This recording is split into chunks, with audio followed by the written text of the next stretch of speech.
Práticas e perspectivas para o futuro da consensualidade administrativa.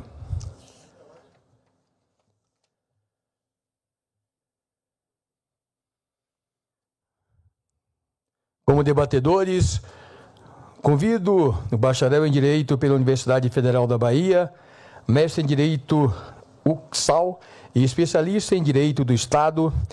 Foi deputado estadual na Bahia de 1991 a 1999, deputado federal de 1999 a 2021, ocupou pastas no governo da Bahia e é atualmente conselheiro vice-presidente do TCM da Bahia, conselheiro Nelson Pellegrino.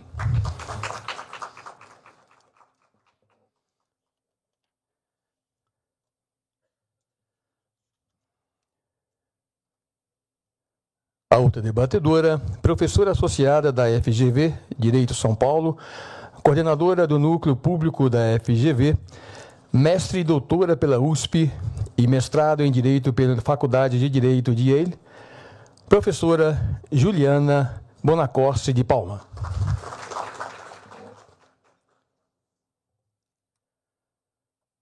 Pós-doutorado pela USP e pela UFT, doutor em Direito pela Uniceub, mestre pela UFT com SMAT e EPM, graduado pela AMAN e pela Unifor, professor efetivo da Universidade Estadual de Tocantins e conselheiro do TCE Tocantins, André Luiz Matos.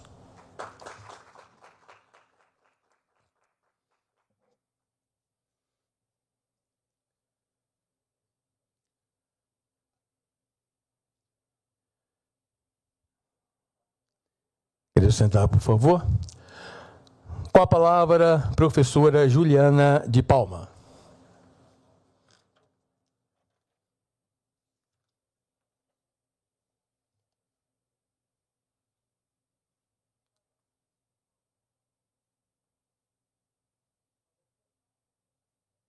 Agora foi. Obrigada. Posso colocar a Obrigada.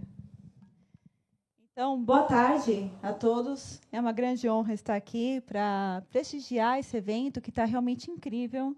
Um evento que a LINDB merece, com a grau de sofisticação e delicadeza que as pessoas estiveram diretamente envolvidas têm para apresentar, mas também aquelas pessoas que, de fato, dão um contorno, né, para a LINDB, que estão no plano operacional e, de fato, têm o seu trabalho. Eu só vou pedir a gentileza de colocar o PowerPoint, por favor.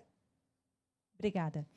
Então, o que eu quero fazer aqui nesses próximos minutos é, talvez, colocar um pouco mais perspectiva, esse que foi apontado como um principal tema no decorrer do dia, dentre outros temas importantes, mas um realmente protagonista, que é a consensualidade. E o tema que foi apresentado é compromissos substitutivos. O que eu quero entender aqui é que nós estamos falando de uma figura jurídica dentro da consensualidade. Sabemos que a consensualidade administrativa é uma técnica de gestão que abarca muitas expressões em termos de acordos. Só não sei agora onde. Tá lá?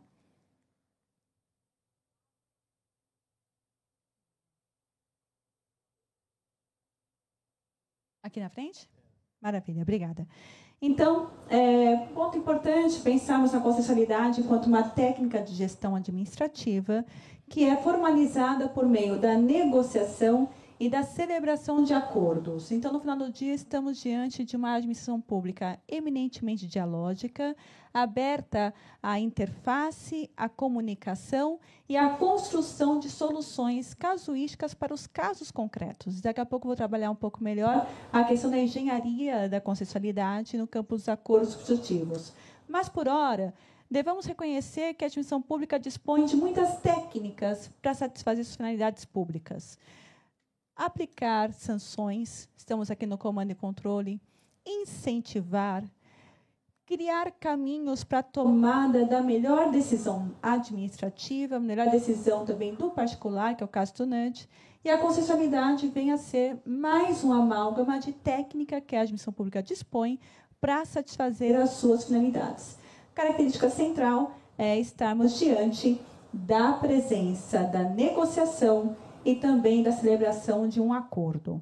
Bom, eu coloquei aqui um quadrante que vai nos ajudar a compreender melhor a figura dos acordos substitutivos. Então, aqui a gente poderia pensar na forma típica de ação administrativa. Uma ação eminentemente processualizada, onde vamos verificar a tomada de uma decisão administrativa, fundamentalmente um ato administrativo unilateral imperativo, mas também um contrato administrativo, e tem uma setinha posterior que corresponde à fase de execução.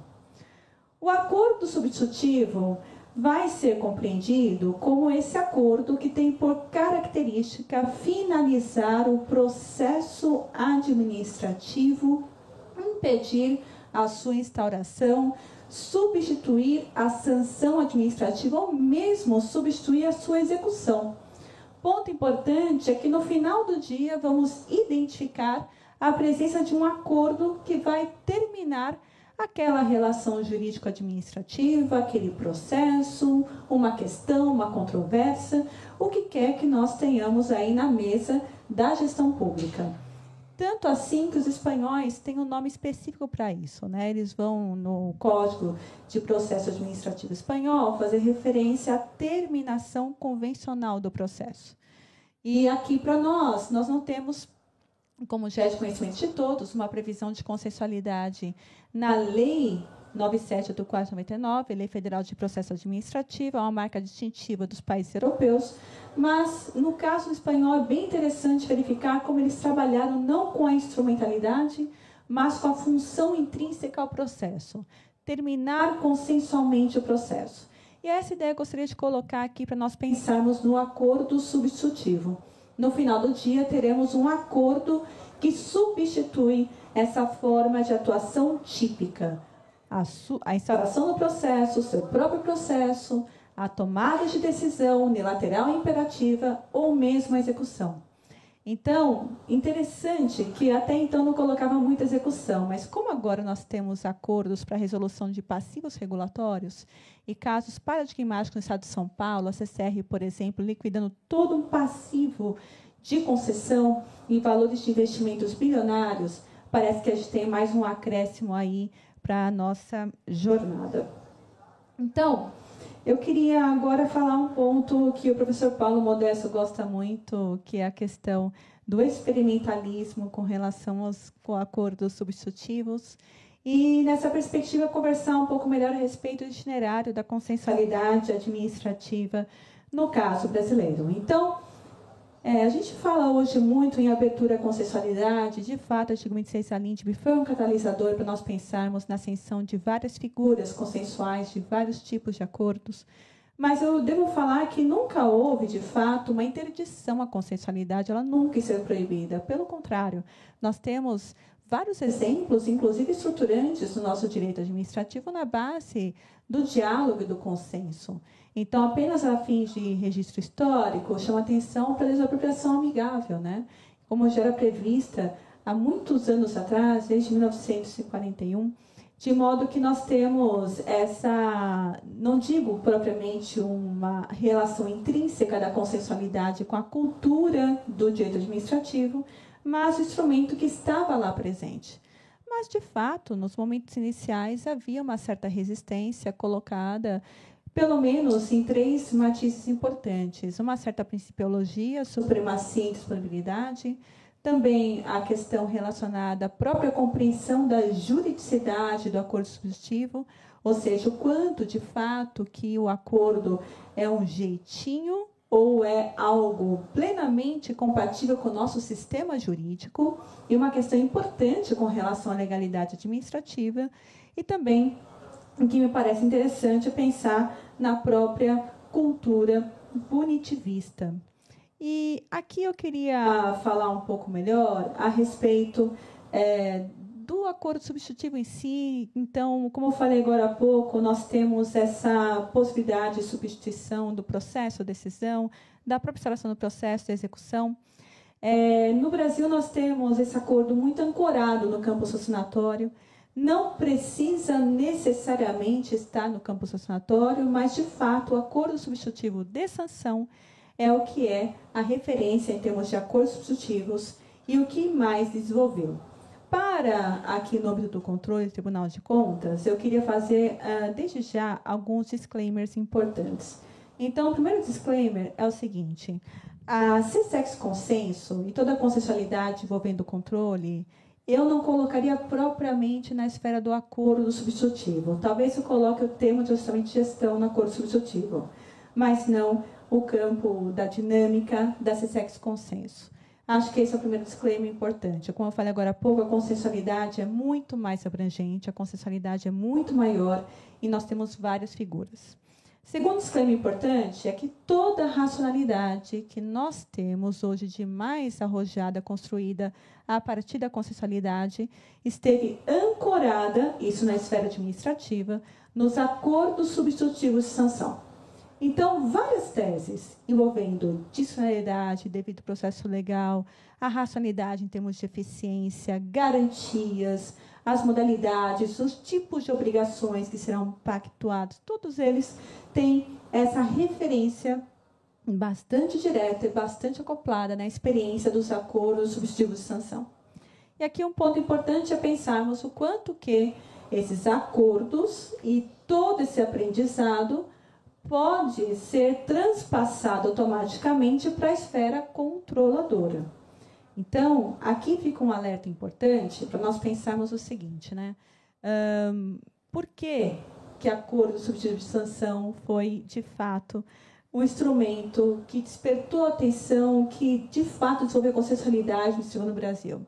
Podemos pensar em critérios bonitos, por exemplo, a democracia, a participação, mas a minha hipótese é que nós estamos num campo muito mais rasteiro. Trata-se da superação de dificuldades inerentes ao próprio enforcement público diante da impossibilidade de realizar uma reforma administrativa. Explico melhor. Principal sanção administrativa é a multa. E quem trabalha no dia a dia sabe da enorme dificuldade de processar e constituir uma multa. A enorme dificuldade em recolher o valor da multa. E o quanto que, mesmo a multa sendo recolhida, esse valor será revertido efetivamente para atividades finalísticas. É um sistema verdadeiramente errático que merece uma reforma. Então, quando eventualmente nós temos relatórios e pesquisas evidenciando a falência das sanções, pelo menos no que toca às multas, isso não é uma exclusividade de um ou outro órgão, mas me parece que é uma dificuldade inerente a todo o sistema. Portanto, essas razões eminentemente burocráticas levaram ao desenvolvimento dos acordos substitutivos. E é claro que, com eles, houve todo um aprendizado a respeito do quanto que esse acordo pode, de fato, no final do dia, apresentar inovações, soluções que sejam, de fato, aderentes ao caso concreto. Então, só para ler um pouquinho melhor aqui, como eu falei, o desenvolvimento foi bastante pragmático, né? E também esse aprendizado levou à constatação de que há, efetivamente, toda uma potencialidade com relação aos acordos para a satisfação do interesse público. Chama atenção para algo que é muito peculiar com relação ao ato administrativo, com relação à atuação administrativa mais típica, que é essa possibilidade de construção de soluções jurídicas. Então, o que me atrai muito no acordo, que eu vejo que é algo realmente fascinante, é essa capacidade de, diante do caso concreto, um pouco tailor-made, como já foi falado hoje mais cedo, em termos de experimentalismo, em toda a parte de inovação, se pensar na estruturação de soluções customizadas para a casuística, para o caso concreto. Isso tem desafios, eu vou entrar neles um pouco mais adiante, mas, por enquanto, vamos pensar apenas nessa potencialidade que o acordo tem de resolver problemas, de prevenir condutas, de eventualmente trazer normas de otimização a partir do cumprimento da execução do que é pactuado. Cláusulas heterogêneas. Então, nós temos vários tipos de obrigações que podem ser pactuadas, reparatórias, obrigações de cessação, de pagar a quantia certa, de doação, fazer, prover, disponibilizar. Então, nós temos uma ampla cartela aqui de possibilidade de ajustamento de conduta que vai ter uma finalidade de interesse público que suplanta propriamente essa relação mais estática, típica do ato administrativo, construindo soluções jurídicas para o caso concreto. Aqui um outro disclaimer importante, e acho que aqui é um disclaimer que vale para todo o campo da consensualidade administrativa, que é a questão de que o acordo tem que, de fato, estar ancorado no caso concreto e trazer soluções para o caso concreto. Chama atenção, um alerta para evitar que a busca de ganho reputacional, que é natural às instituições, seja superior à busca da solução jurídica mais adequada, o interesse público no caso concreto. Então, o modo como eu vejo o acordo substitutivo, então lembrando que estou falando do acordo substitutivo em si, é, de fato, compreender o problema concreto e pensar em soluções de otimização, cotejando o caso concreto, nunca dissociado do caso concreto. E tomando sempre a cautela de evitar que o acordo seja um instrumento para promoção e para ganho reputacional, que é natural a todas as instituições. Daniel Kapter tem estudos maravilhosos a respeito disso, mas eu entendo que essa reputação institucional à frente da negociação vai levar a acordos que promovam a instituição, mas não sejam mais consentâneos à casuística concreta. Então, esse disclaimer é importante, o risco moral já foi conversado hoje mais cedo. Então, colocaria, de modo geral, que nos acordos substitutivos nós temos potencialmente esses benefícios. A resolução de problemas, né, o interesse público no caso concreto, como coloquei agora há pouco, também a economia processual, economia de tempo e recursos, evidentemente, quando se celebra um acordo, impede a instalação de processo, termina o processo em curso, ou eventualmente supera toda uma situação contenciosa durante a execução, nós temos uma verdadeira economia de tempo, recursos e também uma eficiência burocrática inerente. Isso me parece um tanto quanto óbvio. Alguns outros pontos importantes também, a manutenção da decisão na esfera administrativa, evitando a sua judicialização, o cumprimento espontâneo da decisão, tanto é que vários acordos têm a cláusula de que se algum pactuante for levar a situação para o Poder Judiciário, para arbitragem, automaticamente se tem a extinção desse acordo. E também, um ponto importante na esfera administrativa, afirmar a autoridade estatal. Parece ser um pouco contraditório. Como assim que o poder público vai negociar e sair mais fortalecido? A ideia é que negociando saia mais fortalecido, porque haverá o cumprimento espontâneo de decisão. O que o poder público não está fortalecido no campo sancionatório é aplicar multas, não recolhê-las e não ter o enforcement. Então, nessa perspectiva, a consensualidade, sim, fortalece, diria mais, legitima a autoridade administrativa.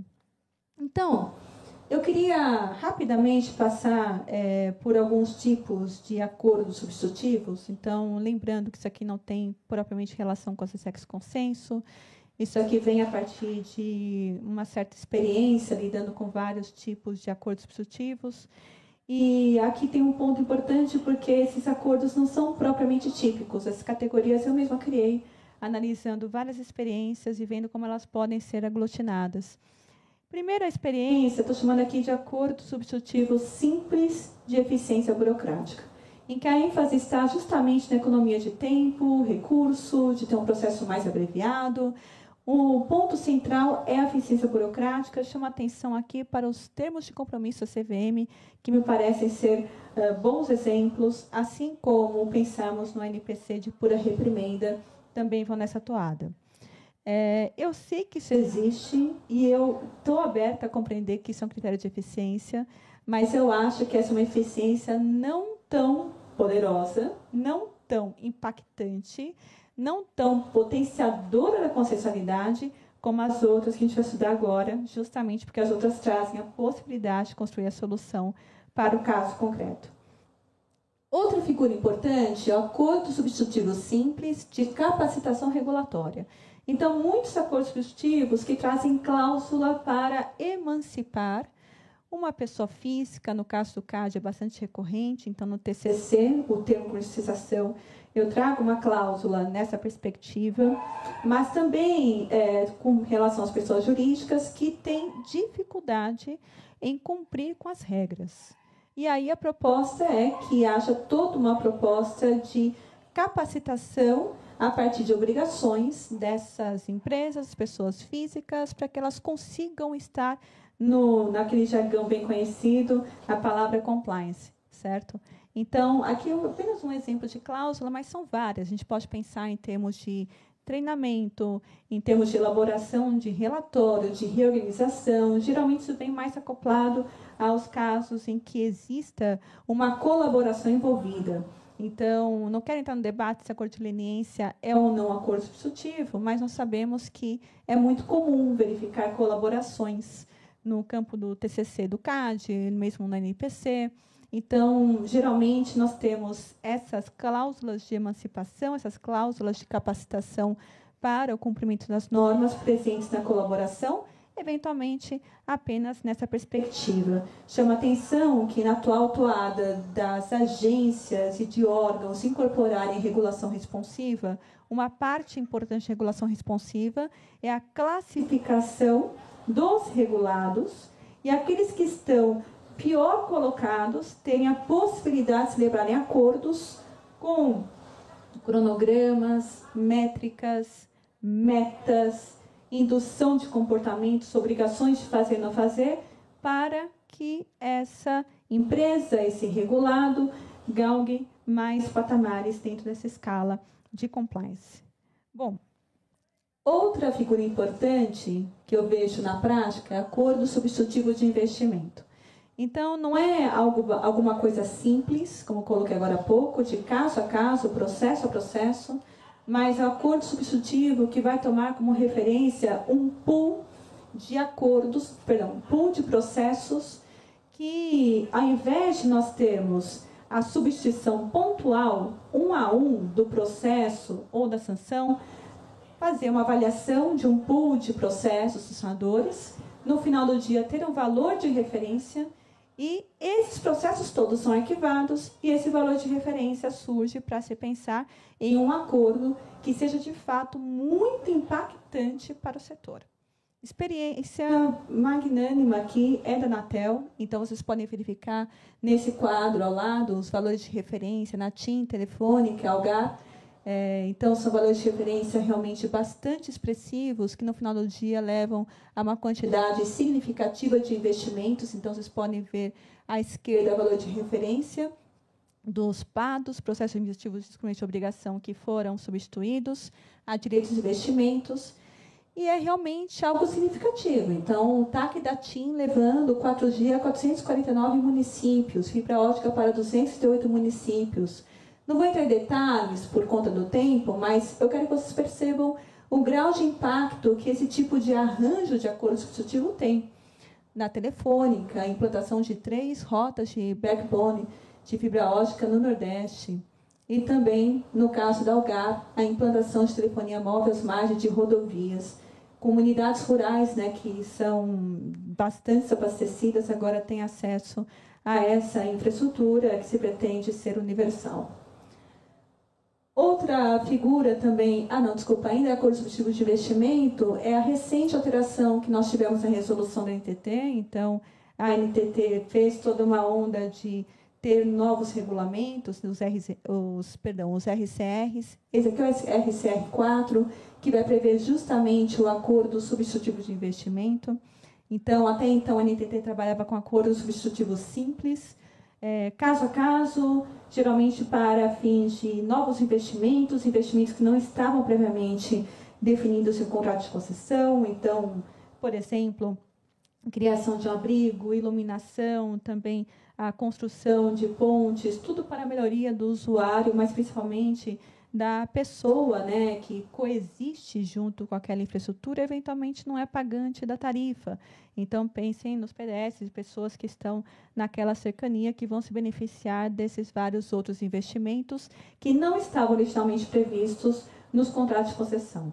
A proposta agora, seguindo o exemplo da Anatel, é justamente ter esses acordos de investimento, considerando um pool aí de processos. Então, interessante verificar quais são essas ações de interesse público que a própria norma traz: desconto, redução tarifária, depósito desse valor para utilizar na recomposição do equilíbrio financeiro em favor dos particulares, a implementação de novas obrigações não previstas e compensação no processo de apuração final de haveres, traduzindo aqui a questão dos passivos regulatórios.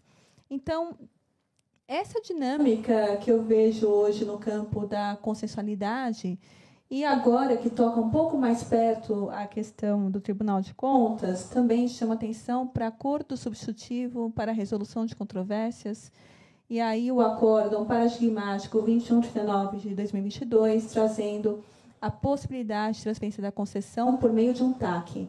Ponto importante, esse TAC que não estava originalmente previsto em lei e regulamento. Fundamento para esse arranjo, artigo 26 da LINDB, que o ministro Bruno Dantas entende como plenamente viável para a construção de soluções jurídicas para o caso concreto. Acho que a última figura, acordo substitutivo de massa, aqui é a ideia que um acordo substitutivo possa ser celebrado por várias outras pessoas, vários outros players. Então, a gente pode pensar desde precatórios, no caso de São Paulo, o Acordo Paulista, também ressarcimento nos casos recentes na INSS, mas aqui eu trago um outro caso, em que houve a pactuação da CETESB com o setor sucroalcooleiro para estabelecer uma minuta de acordo com relação às queimadas fora de época. Então, a ideia era realmente colocar fim às queimadas fora de época, regularizar a situação, e as pessoas poderiam voluntariamente aderir a esse acordo, e no final do dia teriam justamente um desconto bastante interessante. A questão foi judicializada pela própria Procuradoria do Estado de São Paulo, e no final do dia o TJ de São Paulo reconheceu a juridicidade dessa figura atípica, assim como no caso de ciência de concessão, absolutamente atípica, sem previsão legal, sem previsão regulamentar, com fundamento no artigo 26 da LINDB. Então, isso posto, me encaminho para o final para colocar um ponto importante para nós pensarmos em termos de juridicidade dos acordos substitutivos. Então, primeiro que nós passamos por esse debate, como coloquei agora há pouco, de afirmação de que esses acordos são juridicamente válidos, são viáveis, não ofendem a supremacia e indisponibilidade, pelo contrário, de fato, trabalham para, a depender do caso concreto, serem um interesse público verdadeiro no caso concreto.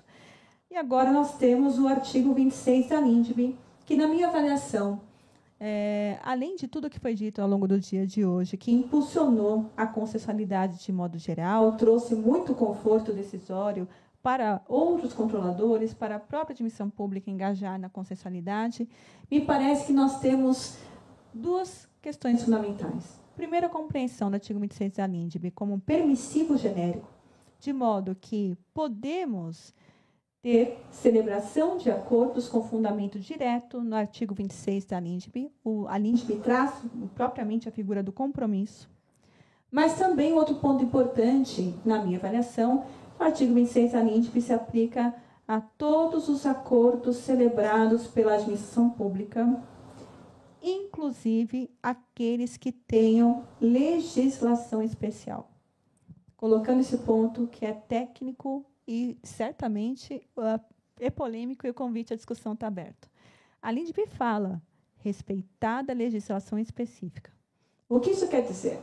Se nós estamos diante, por exemplo, do CAD, que tem o seu TCC, se nós estamos na CVM, que tem o seu termo de compromisso, ou mesmo na esfera regulamentar, como eu acabei de mostrar em NTT, evidentemente que os acordos lá colocados e desenhados, o regime próprio específico deve ser observado. Mas, na minha avaliação, isso não impede a aplicação subsidiária das importantíssimas diretrizes que estão especificadas no artigo 26 da LINDB. Então, chama atenção para algumas diretrizes importantes, não vou ficar lendo claramente o preceito, mas me parece que meio que diretrizes gerais para a validade dos acordos de modo geral. A figura do parecer jurídico, e foi falado muito quanto o parecer jurídico tem que ser não aquele parecer de gabinete, mas um parecer que vá para a rua, que dialogue, que converse, que cumpre mesmo a ideia de pensar e construir a melhor solução para o caso concreto. a motivação que tem que estar sempre vocacionada às razões de interesse geral. Então, não é propriamente um diálogo de particulares. Eu sempre falo que a esfera da consensualidade não é propriamente um jogo de ganha-ganha. Aqui no campo público, não é um ganha-ganha bilateral dos negociantes. Sempre tem que ter um olhar para além, para o interesse geral. Ou seja, não é o que é melhor, por exemplo, para o poder concedente, para a agência reguladora e para a concessionária, mas autenticamente o que é melhor para o interesse geral, que aqui a gente pode traduzir justamente como os valores íncitos àquele subsistema regulado. O que é melhor para os usuários, o que é melhor para a universalização, o que é melhor para a modicidade tarifária. Sempre tem que ter esse olhar para além do que é um jogo reputacional, como falei agora há pouco, ou interesses próprios desses pactuantes. Um ponto importante, proporcionalidade, que passa sempre por uma análise comparativa. O acordo sempre será o interesse público, no caso concreto? Evidentemente que não. Poderá ser e poderá não ser. Não é demérito nenhum negociar e não celebrar um acordo, se ele não se mostrar ser a melhor solução no caso concreto. Então, proporcionalidade passa pela adequação, a necessidade, proporcionalidade sentido estrito, passa por essa análise comparada de alternativas e, sem sombra de dúvida, pensando sempre a construção da solução que se mostre a melhor, a mais eficiente possível no caso concreto. O professor Carlos Ari, hoje, mais cedo, falou do acordo que não pode trazer a desoneração permanente. Então, aqui eu consigo verificar, e talvez esse ponto caiba melhor na dinâmica do sexo-consenso, que correntes começam a se formar com relação aos limites da consensualidade e renegociação dos contratos. É claro que aqui seria uma outra temática, seria uma outra palestra, e talvez uma tese doutorado, para falar a verdade, tão complexo que é, mas eu entendo que nós temos aqui, primeiro, uma vertente muito favorável à renegociação ampla, e aí com base na vantajosidade. Uma outra corrente que está zelosa e preocupada com relação ao valor da licitação e dos contratos, e é uma preocupação, repito, legítima, todas as ideias aqui são legítimas, de modo que a desoneração permanente corresponde a não desonerar, por exemplo, das obrigações que foram previamente pactuadas no contrato. E, só para deixar tudo mais confuso, eu trago uma terceira corrente. A terceira corrente que eu entendo é o cabimento da consensualidade, sem sombra de dúvida, mas respeitando o plano da delegação. O artigo 175 da Constituição, quando fala da concessão sempre através de licitação, na ponta, não está, na minha avaliação, tão preocupada com o instrumento da licitação, mas está preocupada com as razões, com os motivos pelos quais se entendeu que a delegação daquele serviço público é o mais adequado. Então, esse plano da delegação tem que acompanhar toda a vida da execução desse contrato, ainda que, eventualmente, eu mude a forma, o modo, o tempo. No final do dia, olhem que interessante, os compromissos assumidos em termos de investimento têm que ser honrados. E aí eu acho que, salvo raríssimos casos, então o TCU próprio acabou tendo uma agenda conciliatória em que acabou não viabilizando a construção de uma segunda pista, né, no aeroporto acho que foi do Mato Grosso do Sul, depois podem me corrigir isso daí melhor. Esse é um caso realmente que teve talvez algum problema na hora do planejamento, que é um ponto que o Marçal bateu muito na tecla.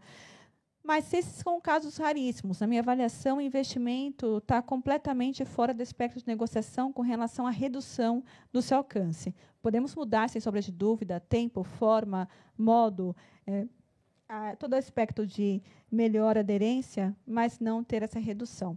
Enfim, e também a questão da previsão de clareza, o prazo parece coisa melhor, mas não é.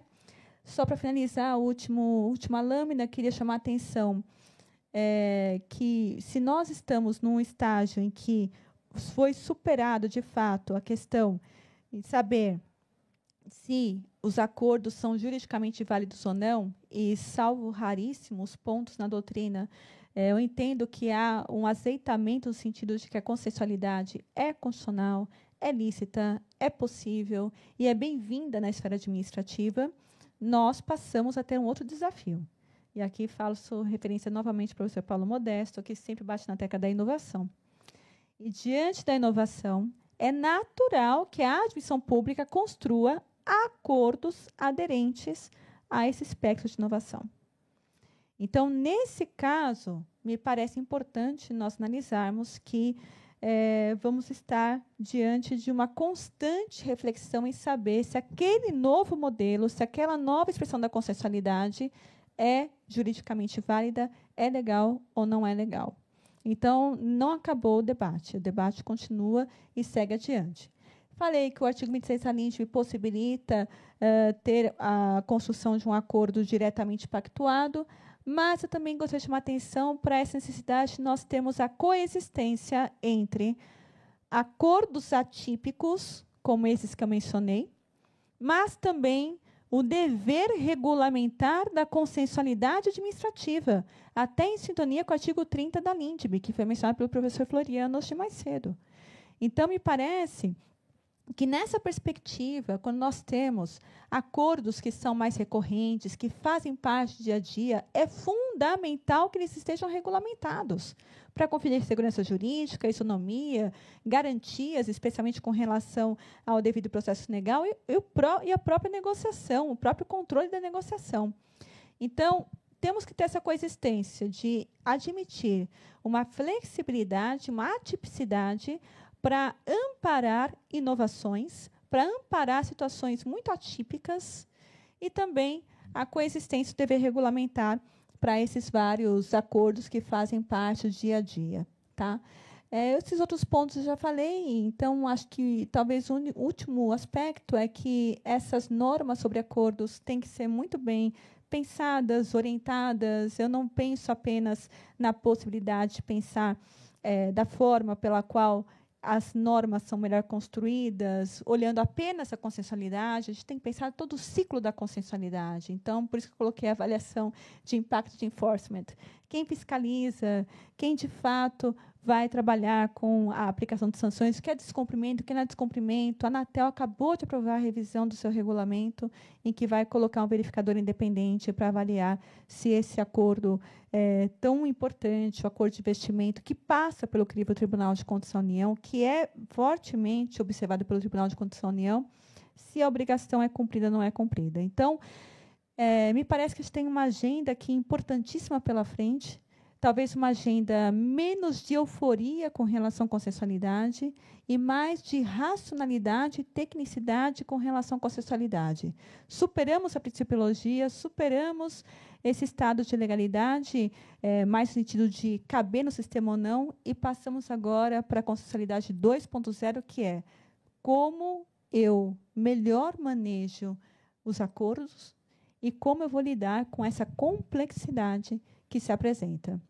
Muito obrigada por essa oportunidade. Eu fico muito honrada, agora só um disclaimer pessoal, que eu vi grandes mestres aqui hoje. Então, eu sou discípula dileta do professor Carlos Zari, do professor Floriano, o professor Paulo, também o Marçal, que esteve mais cedo, o professor Gustavo, teve recentemente na minha banca. Então, é uma enorme honra estar nesse lugar de prestígio, mas também estar ao lado de pessoas que me ensinaram direito administrativo e continuam me ensinando. Obrigada.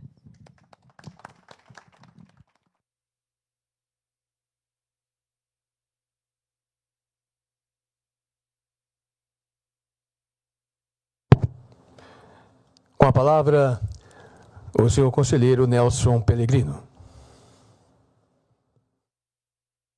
Boa tarde a todos e a todas. Primeiro, cumprimentar a doutora Juliana, parabenizar pela brilhante intervenção. Já conhecia os trabalhos dela.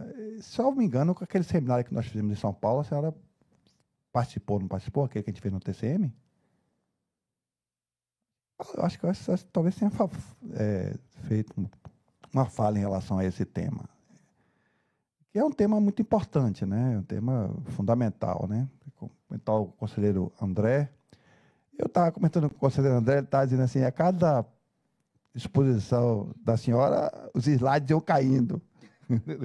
Eu digo, feliz eu que não trouxe slide, porque eu não vou ter essa preocupação. Eu acho que a doutora Juliana, ela praticamente esgotou a matéria, embora ela, ao final da fala dela, ela foi clara ao dizer que essa matéria não está esgotada, né? Essa matéria, como eu disse isso, quero repetir, em todas as intervenções que fiz durante o dia, é uma lei recente, é uma lei nova, embora ela seja fruto de todo um debate anterior, né, que pessoas como o professor Floriano, o professor Massal, o professor Carlos Ari e outros, né, que a professora Odete, que, digamos assim, colocaram uma perspectiva de refundação do direito administrativo no Brasil, à luz do que se diz, porque quando se discutia a questão da LIMP, se discutia a questão da supremacia da administração pública, da indisponibilidade pública, e se você tem esses parâmetros, né, doutor Paulo Modesto, fica difícil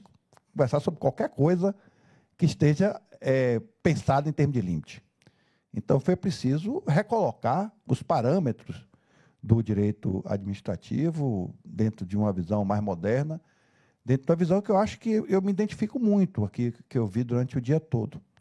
A ideia de que nós temos, esse eu acho que é o princípio da boa administração. Essa sensibilidade eu tive lá atrás, quando eu fiz uma pós-graduação em Direito Público, e a minha monografia foi justamente essa questão, muito antes, inclusive, do TCU adotar decisões nessa mesma toada. Entre o princípio da legalidade e o princípio da eficiência, a minha tese, na época, não era tese, porque não era uma tese de mestrado, mas era a minha tese no sentido, era de que se o gestor ele comprovasse que ele adotou a melhor solução para a administração pública, ele não podia ser a ele imputado improbidade, porque não observou o princípio da legalidade estrita. Porque muitas das vezes a legalidade estrita não é a melhor para a administração pública. A gente brincava muito quando eu era secretário, quando a gente estava nas reuniões, pegava essa canetinha, que não é essa que a senhora está, mas é chamada essa canetinha da 8666. Bonitinha, mais ordinária, porque não escreviam, mas era mais barata. A administração comprava uma mais barata. Então, acho que essa é a evolução de pensar, e eu disse isso na minha fala no início, seria ótimo se administrar fosse preto e branco. Mas o que eu percebi, né, como gestor, é que é cinza o tempo todo, a gente tem que experimentar, a gente tem que inovar, a gente tem que ter iniciativa. Então, nesse ambiente regulatório que nós tínhamos anteriormente, é impossível construir uma boa administração. O apagão das canetas é a melhor prova disso. E os órgãos de controle contribuíram para isso. Não só a sua multiplicidade, porque esse é um problema. Nós temos 400 ministérios públicos. Doutora, fique à vontade, se tiver problema de horário. Vou aproveitar para... lhe agradecer. A doutora Juliana vai viajar agora às 7 horas, então ela está com problema de horário. Lhe agradecer enormemente pela sua disponibilidade, pela sua contribuição, mas a senhora fique à vontade para se ausentar. Eu acho que vou aproveitar agora que estou saindo, então, queria agradecer muito, muito obrigada, doutor Nelson. Muito obrigada, doutora. Obrigada. Sucesso depois. Eu vou acompanhar perfeitamente pelo vídeo que vai ficar registrado. Sucesso. Obrigada pela acolhida. Obrigado. Vou tirar uma foto aqui só para registro do painel.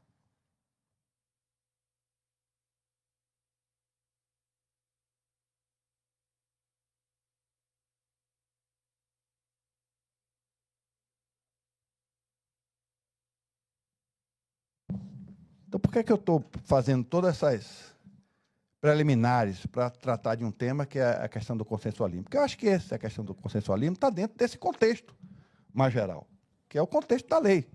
É a ideia de que a gente deva dar ao administrador as condições para ele poder administrar. E que a gente puna o administrador improbo, esse aí é o dolo, ele tem que ser punido, certo?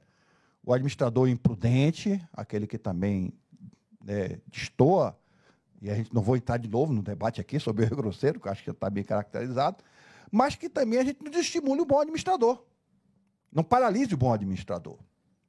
E que sempre se busque a melhor solução para a administração pública.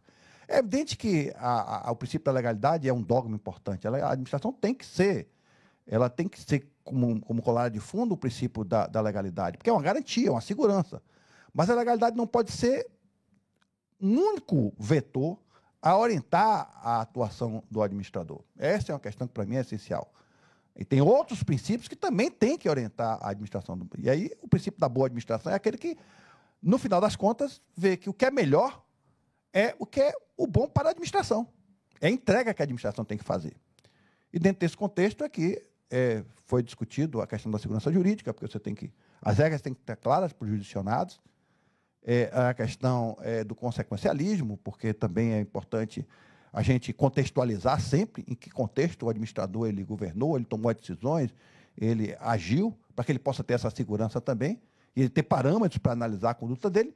E, por fim, é o tema especificamente, a questão da consensualidade, é a ideia de que os tribunais de contas, eles e os órgãos de controle, quando eu estava aqui falando, interrompi um pouco o parênteses que eu tinha feito, é que nós temos uma multiplicidade de órgãos de controle no Brasil. Só o Ministério Público tem uns 400 na Bahia, né? Já vi causas de você celebrar um acordo com o Ministério Público na área ambiental e depois o procurador da área de improbidade não concordar com aquele acordo e entrar com ação questionando o acordo. Eu não estou entrando no mérito se esse acordo na área ambiental foi mal feito, ou se foi feito um arranjo. Eu acredito que não, porque o Ministério Público... Mas o problema é que é essa insegurança. Então, você tem Ministério Público, você tem Tribunais de Contas, você tem CGU, você tem AGU, você tem várias linhas de defesa, você tem várias linhas de interpretação que são importantes. Eu acho que a própria lei procurou organizar, a gente tem procurado organizar, a própria lei 14.133, ela faz as chamadas linhas de defesa, né, do erário, mas essa visão da LIMT, essa é uma concepção minha, uma leitura minha, quando ela estabelece o consensualismo, ela traz a ideia de que uma figura até que foi utilizada, que acho que foi pelo conselheiro Adilson, a ideia de que os tribunais de contas descem do seu pedestal, desce dessa condição equidistante da vida do administrador, que ele só observa, analisa a conduta, julga a conduta, pune ou não a conduta, e pronto. E o administrador, né, que se dê seus pulos, que se entenda.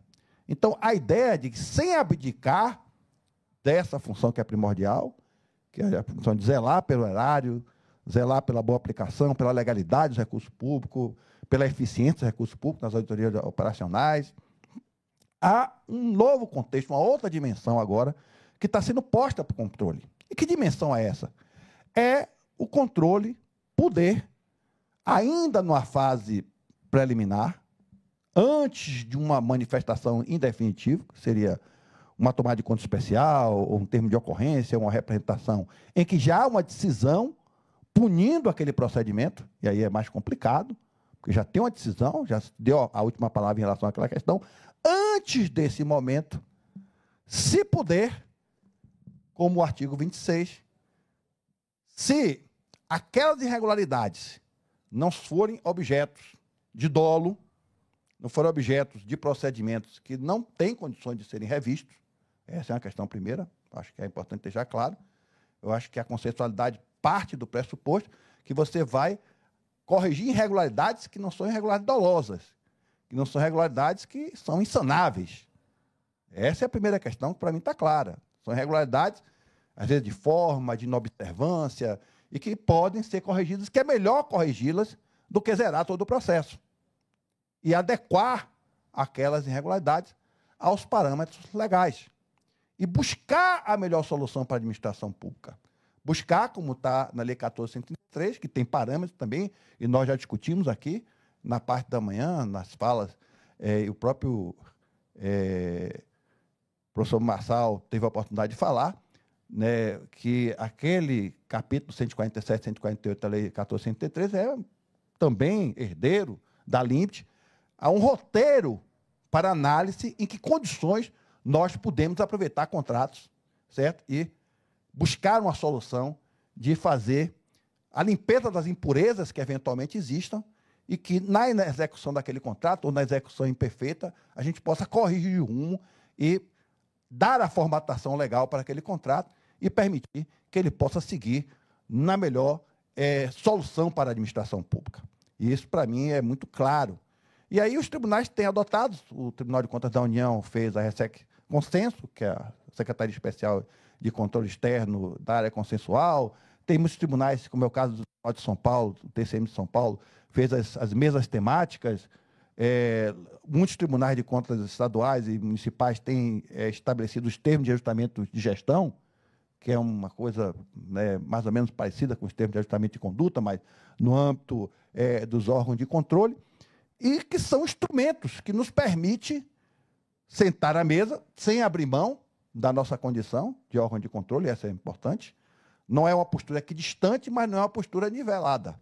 Nós não estamos sentando na mesa no mesmo nível, né, dos jurisdicionados ou da administração pública, né, porque, às vezes, senta na mesa a administração pública e, eventualmente, um prestador dela, para que a gente possa fazer aquele ajuste necessário. Não é uma relação de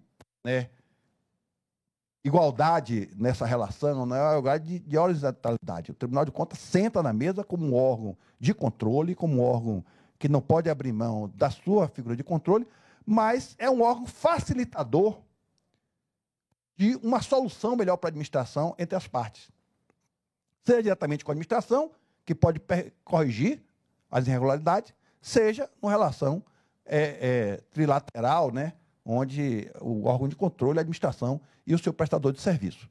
Mas, para isso, é preciso que haja parâmetros na hora de fazer os ajustes. E os parâmetros são os parâmetros da lei, sem dúvida nenhuma. E você vai ali fazendo a calibragem, você vai fazendo a devida modulação até onde você pode ir. A área técnica sempre se manifesta, a área técnica sempre vai fazer, digamos assim, as manifestações, o que é que pode e o que é que não pode. E esse também é o nosso papel na hora de fazer essa mediação.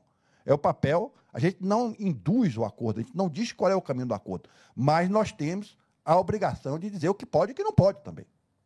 Nós temos a obrigação também de dizer que esse caminho aqui não dá, esse caminho aqui dá. Por exemplo, no meu caso, eu estou agora mediando uma PPP de iluminação pública, lá no município baiano, né? E a prefeitura alegava que não tinha condição de pagar a prestação, a contraprestação. E aí foi proposta uma redução do escopo para que coubesse na prestação. E a redução desse escopo incluía a retirada da central de monitoramento. Nós submetemos a área técnica ao tribunal, e qual foi o parecer da área técnica? Não pode. Porque se você tirar a central de monitoramento, você desconfigura a PPP. Deixa de ser PPP. Vai ser uma concessão, pura e simples. Então, não pode. Então, se a prefeitura não tem condições de pagar, é o caso até de rever se ela tinha que adotar essa solução, feita na administração passada. Se ela tinha ou não condições de adotar essa solução para o município, se ela tinha condições econômicas de fazer essa PPP.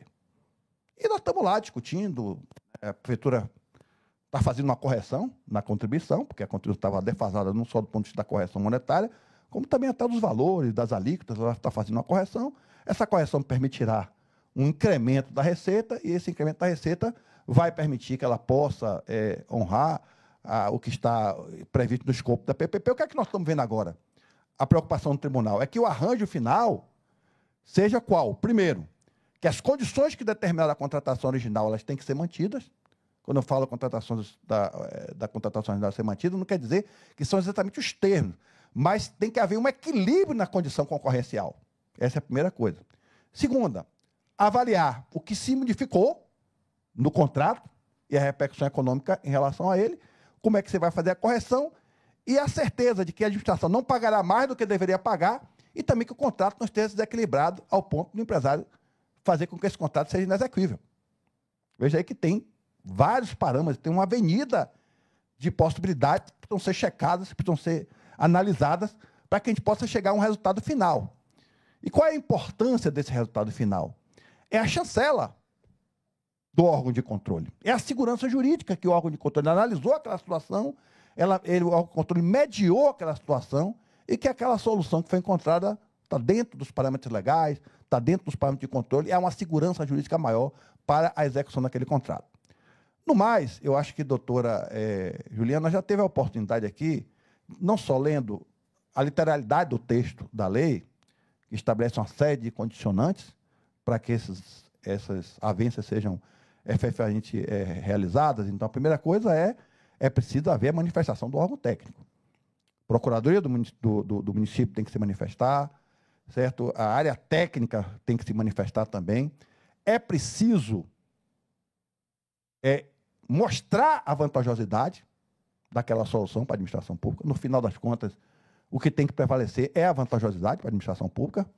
E vantajosidade não significa você ter uma relação de desequilíbrio na prestação do contrato por parte do particular, porque ninguém pode exigir do particular que ele preste um serviço que é inexequível do ponto de vista dos seus interesses econômicos, a não ser que lá atrás ele mergulhou, sabia que era inexequível, então aí é o caso de, né, o contrato ser cancelado, não pode ser objeto de uma avença.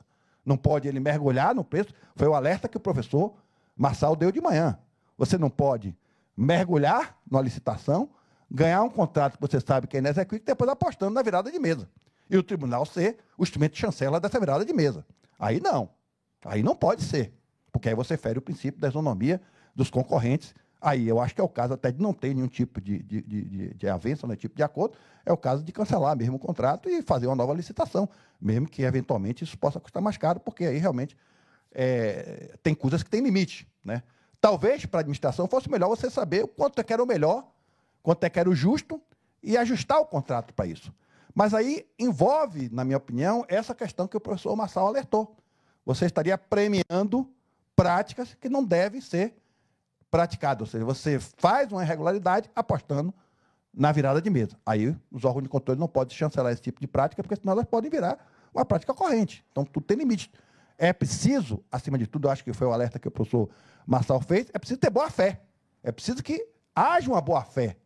É preciso que haja uma boa-fé, né? Desde a origem do processo da contratação, desde o princípio do processo de seleção daquela melhor solução para a administração pública. Mas é preciso que haja manifestação do órgão técnico, da Procuradoria, se envolver, no meu caso, essa questão do PPP, toda uma análise do contrato como um todo, sobre o equilíbrio do contrato, sobre, né, as prestações, as contraprestações, se a administração está pagando o que é justo, se está remunerando o que é justo, se os juros estão ali, se a TI está ali, tudo isso é um cálculo extremamente complexo, que tem que haver manifestação da área técnica, tem que haver, como disse no roteiro, uma consulta pública, é preciso dar publicidade, certo, a essa avença, de preferência uma audiência pública na Câmara, onde todos os números sejam colocados, onde se haja ampla publicidade, certo? E aí, após a chancela, é preciso haver um instrumento também que seja dado conhecimento da publicidade desse instrumento. Esse instrumento tem que ter uma publicidade grande também, para que todos tenham conhecimento do que foi avançado,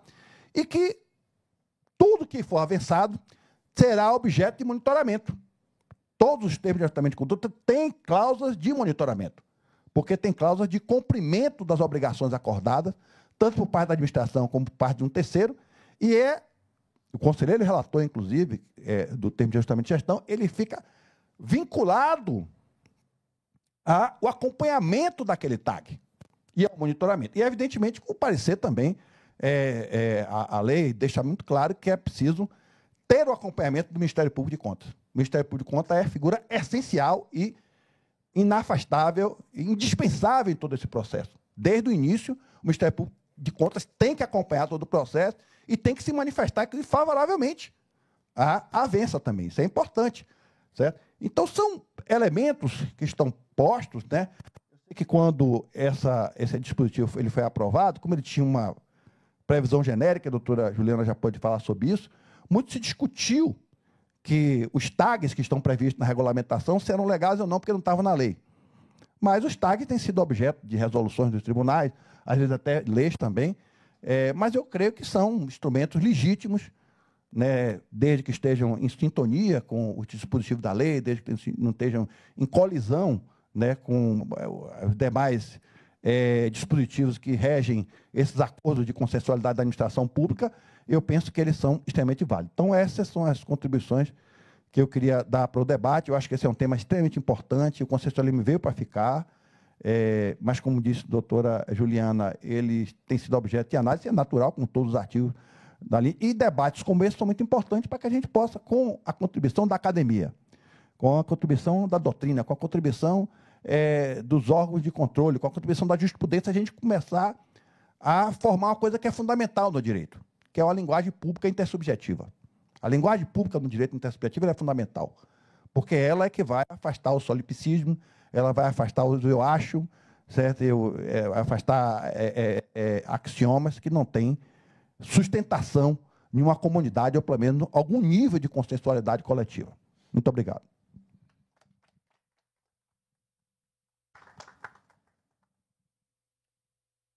Inicialmente, gostaria de agradecer a organização do evento pela oportunidade, né, a minha chance de compartilhar aqui minhas compreensões.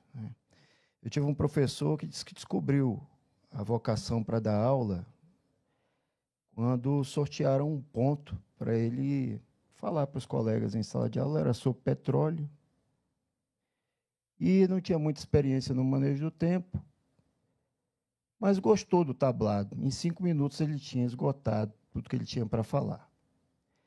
E como não queria sair dali, pensou assim, tenho mais nada para falar, a partir de agora vou inventar. E pediu para todos começarem a fazer anotações. Bom, está muito parecido com o meu caso aqui. Eu sou o último a falar no dia de hoje e estou tentado a começar a inventar coisas aqui para falar para vocês, né? Já que tudo já foi esgotado. Mas, brincadeiras de lado, eu gostaria de falar de uma experiência que eu tive ano passado. Eu estava na presidência do tribunal e, naquela oportunidade, fui até o FNDE falar com a Fernanda Pacobaíba. O tema era obras paralisadas e inacabadas. O tribunal tinha um programa, tem um programa na área da primeira infância, e creches e escolas com obras paralisadas e inacabadas era nosso interesse. E dentro desse contexto comecei a chamar os prefeitos para conversar, para aderir a esse pacto do FNDE e retomar as obras, né? Bom, aí vem a descrição do cenário que eu vi e que tem tudo a ver com consensualidade. O que a gente via lá era uma obra paralisada, esses recursos, eles vertem do plano federal para o plano municipal, fixando, assim, o interesse da União na fiscalização desses recursos, e as obras ficavam lá. Vinha uma operação da Polícia Federal, que envolvia o prefeito que tinha saído, o dinheiro estava na conta do convênio, e ninguém queria tocar naquele negócio ali. Para encurtar a conversa, o prejuízo é de quem? Daquele que espera pela política pública, né, que fica aguardando. Uma solução consensual que pudesse ser distribuída pelos tribunais de contas, pelos 33, como foi o nosso caso, nós ajudamos a elaborar a documentação, poderia contribuir muito com isso. Há aqueles, eu tive uma oportunidade de ser, na minha carreira, de ser procurador do Estado, e trabalhei em muitos processos nas varas da Fazenda Pública, execução de créditos fiscais tributários e não tributários, entre os créditos fiscais não tributários, os produzidos pelos tribunais de contas, que são encaminhados para inscrição na dívida ativa para depois que sejam processados, né, no rito das execuções fiscais. Não obstante, seja um título extrajudicial, é assim que ordinariamente se faz.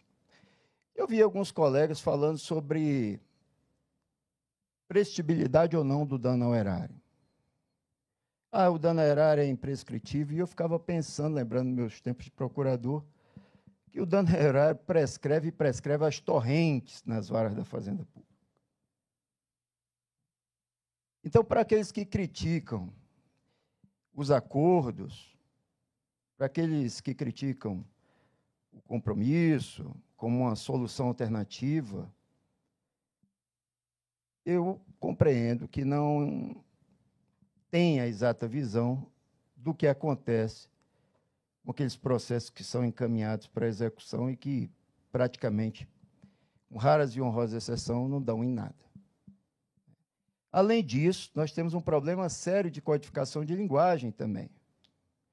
Os tribunais de contas falam uma linguagem muito particular. O meu trabalho pós-doc foi com base nisso. Eu verifiquei os tipos penais do 359 seguintes que tinham processamento do Ministério Público Comum.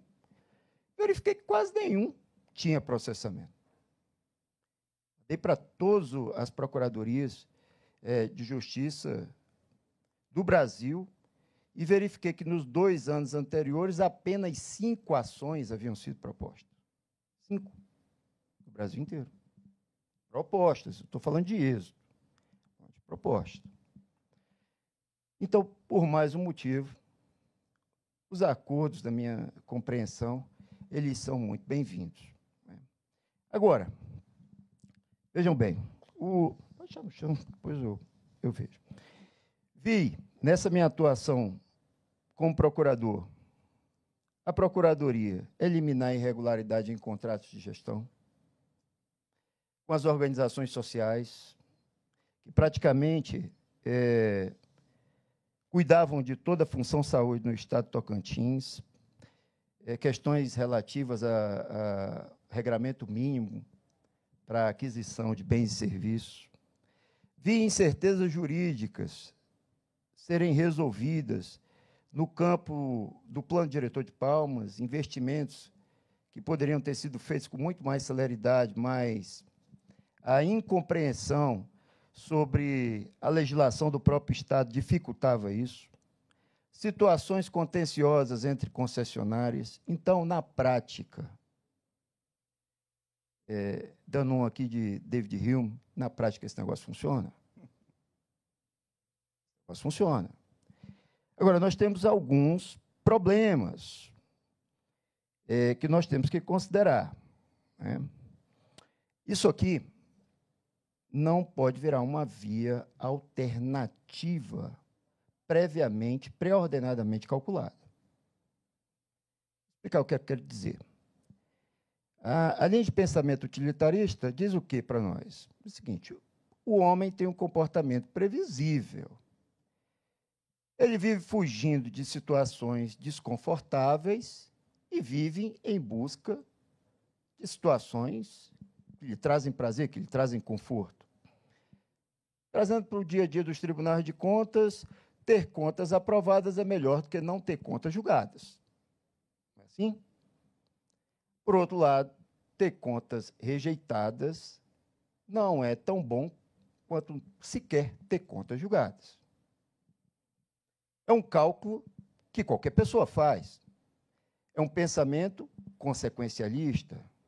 É um pensamento de ordem prática, claro, que tudo isso aqui é mediado pela razão, mas é um pensamento de ordem prática. E o que é que eu quero dizer com isso? É que o acordo, quando é celebrado, ele não é celebrado em benefício daquele que eventualmente seria sancionado. É celebrado em benefício de um interesse geral. Né? É certo que essa lei, a LINDB, ela traz uma nova visão sobre os princípios reitores do direito administrativo, que a gente ensinava, supremacia do interesse público, indisponibilidade do interesse público, aqueles princípios que chegavam praticamente moendo o particular, porque o interesse da coletividade, como foi falado aqui, deveria sempre prevalecer. Aqui não. Aqui, a indisponibilidade do interesse público, ela é sopesada com o interesse que a administração pública tem de ver a creche com a obra tendo segmento. O interesse público não pode esperar por muito tempo. Eles são prementes, são urgentes. Né? Então, penso que isso é muito importante. Agora, na seara do controle, e esse é um receio que eu tenho, fazendo um exercício de especulação para o futuro, o endereçamento do artigo 26, dentro dessas 3 áreas, irregularidades, incertezas jurídicas ou conciliação, não tem uma relação direta com o elenco de competências distribuídas aos tribunais de contas no artigo 70 da Constituição. É claro que isso aqui é uma norma geral, a LINDB é uma lei sobre leis, e sendo lei sobre leis, ela vale tanto para a interpretação como para a aplicação do direito. Não estou negando que o artigo 26 pode e deve ser usado por nós, porque ele resolve problemas, mas penso que o artigo 26 poderia ter um olhar para o controle externo. Nós temos aqui no Brasil, e eu fiz uma pesquisa, verificando os limites para a celebração de acordos no Brasil. E tem de todo tipo.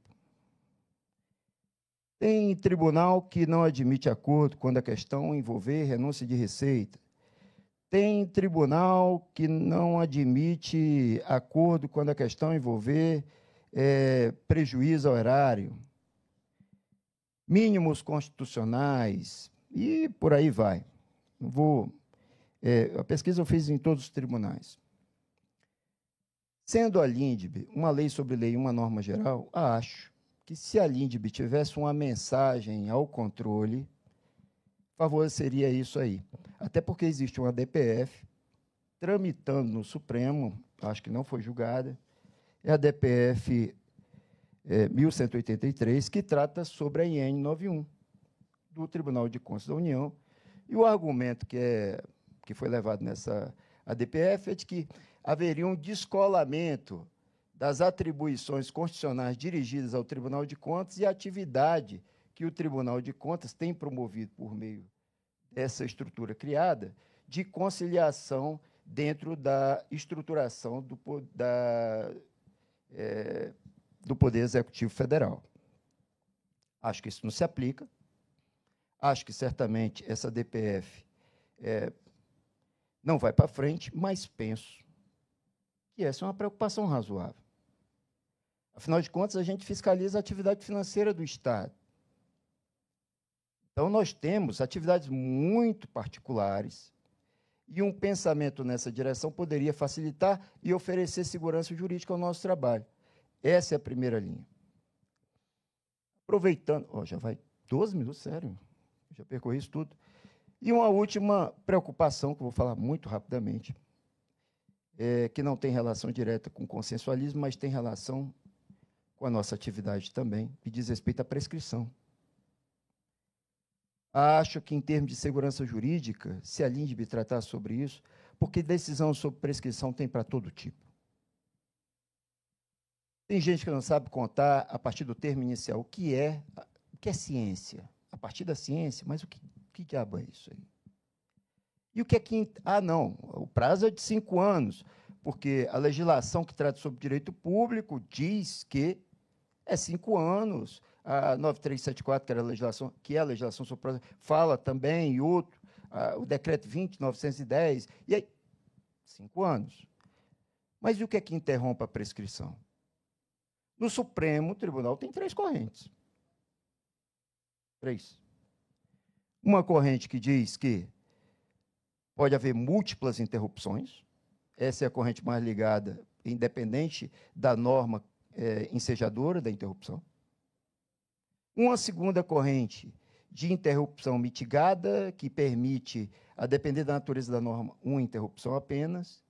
E uma terceira corrente ligada ao 202 do Código Civil. Nem penso que a aplicação de uma legislação de índole privada seria a melhor legislação comparando para estabelecimento de prescrição, mas é assim, de uma única interrupção.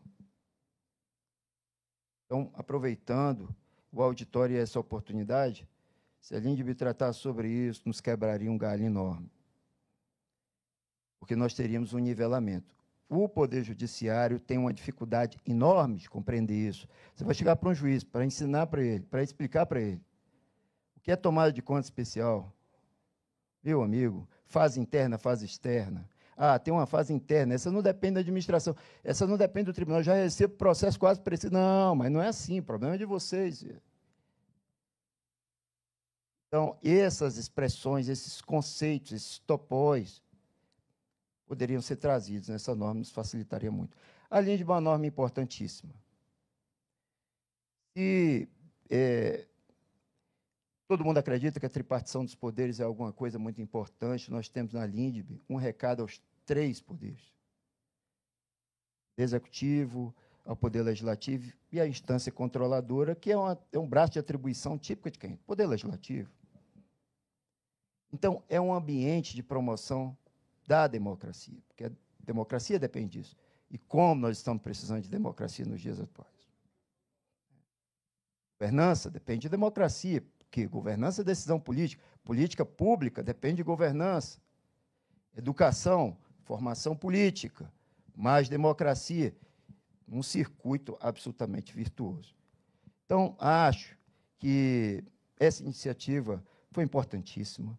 Discussões de temas como esse é um investimento maravilhoso, porque nos poupa tempo e agiliza a execução do nosso trabalho. Usei mais tempo do que deveria. Obrigado.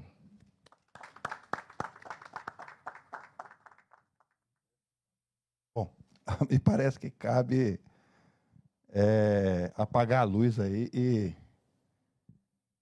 fechar a porta. Já atalhei aí a sua... Sem problema, conselheiro. Não, é um privilégio. Cabe a mim e ao conselheiro Heriberto, o conselheiro Adilson e o presidente do tribunal, o conselheiro Manuel, fazer esse encerramento, né? Mas estou adiantado da hora. Ele está descendo, viu, conselheiro?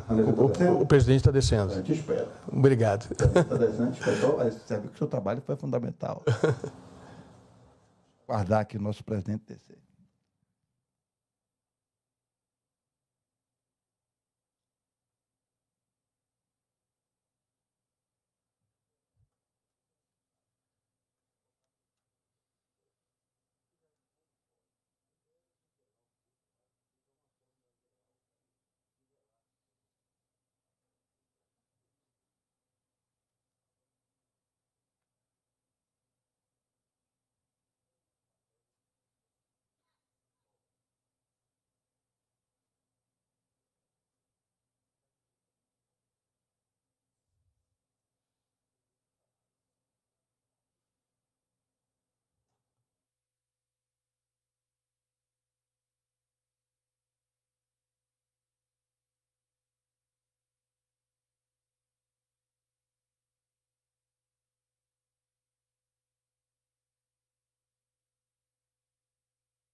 O presidente chegou, conselheiro.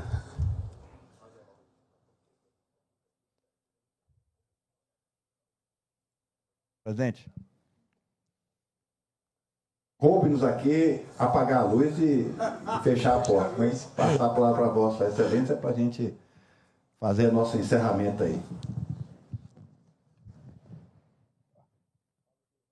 Mas por que você não encerra direto? Você pode. O baiano foi quem abriu o Brasil, as portas aos portugueses, né? Se não fosse a Bahia, o Brasil não seria Brasil, né? Foi lá que Cabral encontrou aquela ave vermelha que deu o nome de pau-brasil, que parecia com brasa. Aliás, viu, Nelson, lá em Jaçanã, meu pai, quando prefeito, plantou um pé de pau-brasil em frente à prefeitura. É uma homenagem a você, da Bahia, e ao Brasil. Mas, brincadeira à parte, dizer a você que foi muito bom um dia, muito proveitoso, rico, em debates, em experiências. Isso traduz a força do controle externo e a preocupação da aplicação da lei ao seu tempo e às necessidades da população de boas políticas. E só se faz boas políticas com a aplicação de leis boas também, à altura desse interesse público tão proclamado, tão decantado. E eu vejo aqui no Tribunal de Contas a alegria e a satisfação de todos que vieram aqui, ver o Genésio, como é que está feliz da vida. Genésio é o nosso dinossauro do conhecimento aqui, pela antiguidade que ele labuta nesse tribunal e outros tribunais do Brasil e do mundo afora. Né? Auditor, é isso aí. Mas dizer a você, o Edson já se foi, o Egberto, e toda a equipe da Tricom e do IRB, e os nossos palestrantes que estiveram, com grande proeza, né? Proeza jurídica, né?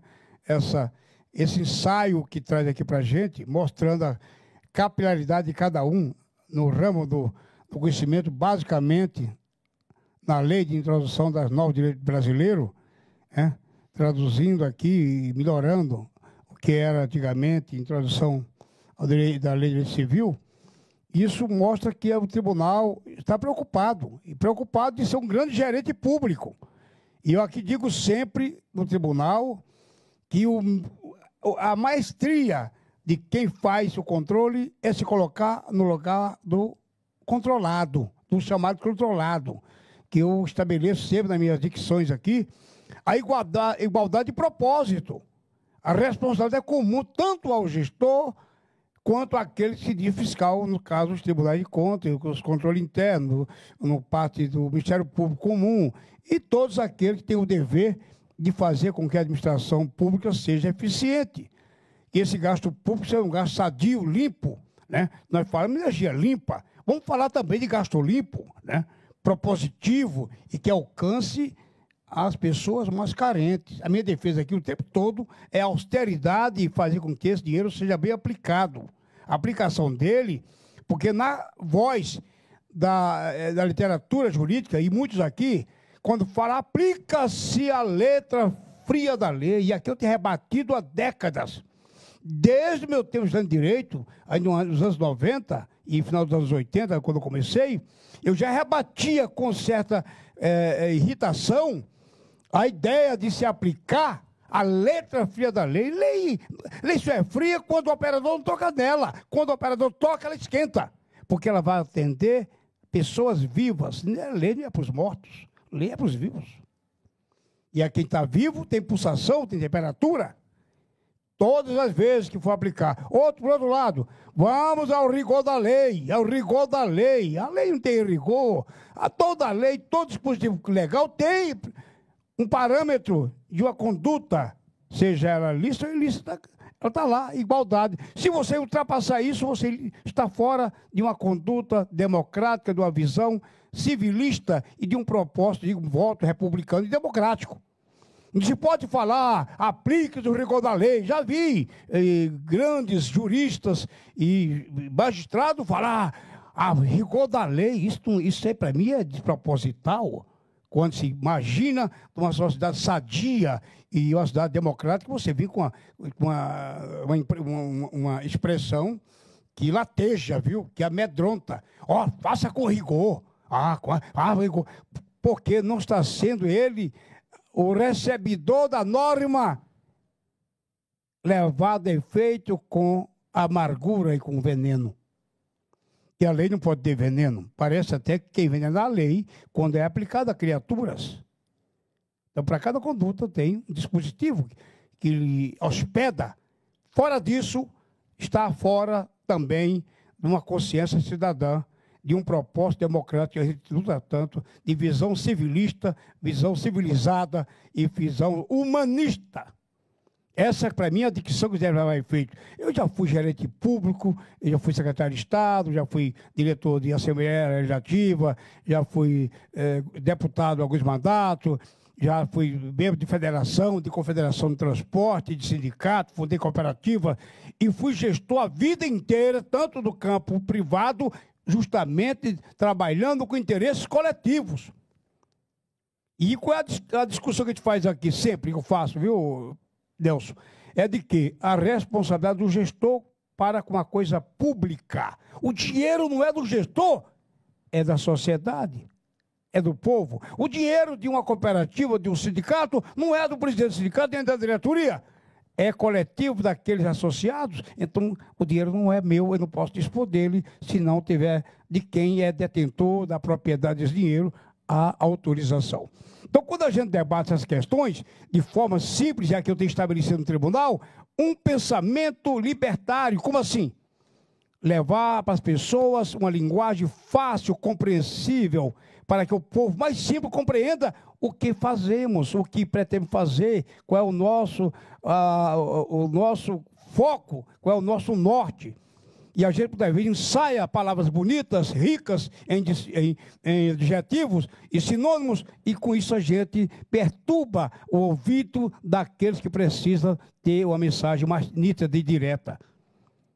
Eu faço isso, vou fazendo sempre, onde eu estou fazendo esse trabalho. Até o Genário, inclusive, já desenhou um trabalho aqui para a gente, aqui nessa nossa gestão agora, de visita aos gestores, que eu já fazia isso quando era deputado, no início dos anos 90. Fiz como secretário de Estado e como presidente do tribunal, a primeira vez, por 4 anos, nós fizemos quase mais de uma meia centena de visitações, e o Genédio era um dos debatedores e propositores de boas práticas na administração pública. E para a pública, com muita vontade de dizer que é pública mesmo. E é de todos. Quando é de todos, todos têm que ter responsabilidade para manter o todo intacto e dirigido a todos também. Parece um labirintismo jurídico. Às vezes eu digo assim, a gente fala tão difícil às vezes, que mais parece um labirintismo jurídico. O cara se esconde para esconder os outros. E dá um perdido, haja GPS jurídico para você encontrar o caminho de saída, viu, Nelson? Então, agradecendo a você por esse evento bacana, e o Tribunal de Contas aqui não é de Brasília, mas é do Brasil, você disse muito bem, esta casa é do Brasil, né? E esta casa aqui, dentro de todos, é a propriedade pública, fazendo cumprir o ditame constitucional, que a propriedade tem que cumprir os fins sociais a que se destina. E quando a gente chega, vê o auditório livre para ser utilizado. Aqui é o centro franqueado, pouca gente vem franquear os espaços para a população ocupar também, ter serventia, né? Essa é a propriedade cumprida sua função social. Então, com essas palavras, agradeço a você, você manda um recadão para toda a Tricom, viu? Para o IRB e a Abracom e todos nossos associados em todas as entidades, e vamos continuar trabalhando em defesa do Brasil e da sociedade em primeiro lugar. Um abraço. Bom, primeiro eu queria, em nome da Tricom, do IRB, da Abracom, agradecer a você, presidente Manuel, ao Tribunal de Contas do Distrito Federal, por abrir as suas portas, por nos dar essa infraestrutura aí já. Na sua figura, quero agradecer a todos os servidores aqui do tribunal que nos ajudaram a montar este evento, toda a infraestrutura, o cerimonialista. Agradecimento de coração. Também agradecer mais uma vez, né, a equipe do IRB, está aqui Juraci, que é um monstro, Anne, Felipe da Tricom, doutor Cristiano também, João, da Tricom, que também participaram da infraestrutura desse seminário. Agradecer ao professor Floriano de Azevedo Marques Neto, que desde o primeiro momento comprou a ideia, que foi contato de muitos palestrantes aqui, né, prestou o seu prestígio, sua força intelectual para que mobilizasse intelectuais do tamanho do doutor Paulo Modesto, que está aqui até agora, o professor Ari Sonfeld, o professor Marçal, a professora Juliana, o professor Gustavo, todos aqui que durante o ministro Anastasia, que sempre também teve uma postura colaborativa, né? Desde o primeiro momento que a gente falou sobre esse seminário, ele mostrou a sua empolgação, a sua disponibilidade de participação. Estavam previstos também para participar do seminário o ministro Benjamin, mas teve um problema de última hora de agenda, e o ministro Messias também, que já tinha confirmado. Mas aí, já na sexta-feira, ele me informara que hoje o presidente Lula convocou a reunião ministerial. Ele está, inclusive, na reunião ministerial. Mas agradecer a contribuição de todos e todas que fizeram. Importante sempre registrar, né? O conselheiro também, André, que deu a sua contribuição, que não só a participação de vários conselheiros aqui, dos servidores do tribunal, mas esse seminário está sendo transmitido pelo YouTube, ele vai ficar na rede, todos poderão acessar, nós vamos até estimular que todos assistam o seminário como um todo, o conteúdo. Eu faço isso recorrentemente. Tem muito seminário que é realizado aí, né, e eu, às vezes até, o que é que eu faço, por exemplo? Eu estou na academia da esteira, todo dia eu vou para a academia, então eu passo uns 50 minutos da esteira, então a minha diversão é eu ficar ouvindo palestras, o tempo passa rapidinho, e eu não só cuido do corpo, mas cuido também da mente. Então, eu acho que as contribuições aqui foram apresentadas, volto a dizer, permite a gente construir uma linguagem pública, uma linguagem intersubjetiva, E eu acho até que nós encontramos caminhos importantes para temas que ainda estão em aberto na lei hoje. E foram dadas pistas, foram dados roteiros por doutrinadores, por pesquisadores, por julgadores também, né?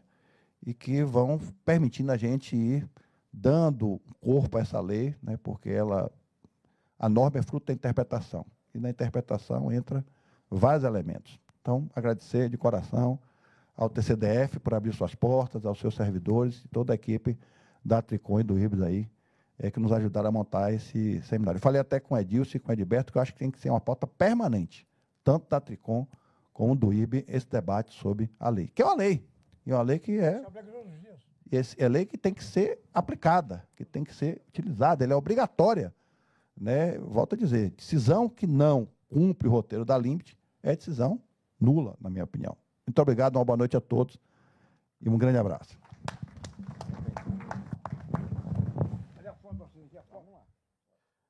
Em nome dos organizadores e apoiadores, agradecemos a presença de todos. Que os debates de hoje contribuam para o fortalecimento da segurança jurídica, da boa governança e da melhoria da gestão pública brasileira. Muito obrigado e até a próxima.